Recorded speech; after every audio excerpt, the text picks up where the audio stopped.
से भगवा लहरेगा पूरे हिंदुस्तान में। घर घर से भगवा लहरेगा पूरे हिंदुस्तान में।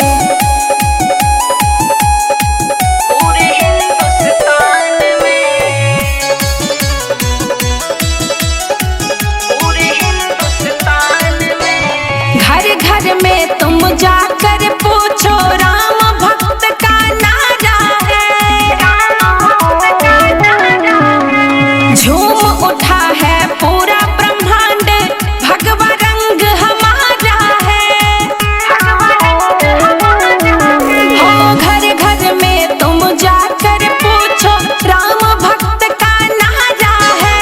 झूम उठा है पूरा ब्रह्मांड, भगवा रंग हमारा है।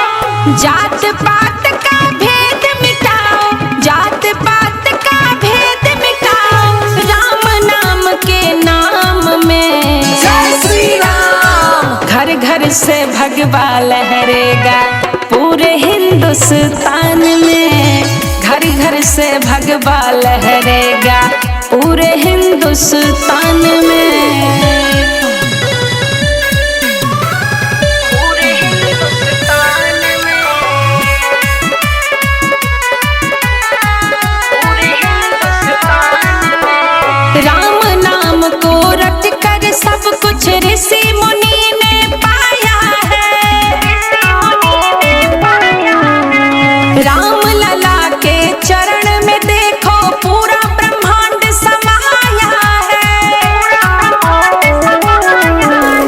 राम नाम को रट कर सब कुछ ऋषि मुनि ने पाया है।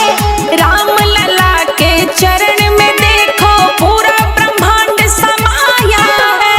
प्रभु के नाम को जपते जाओ, प्रभु के नाम को जपते जाओ, सुबह और शाम में। जय श्री राम। घर घर से भगवा लहरेगा पूरे हिंदुस्तान में। घर घर से भगवा लहरेगा पूरे हिंदुस्तान में।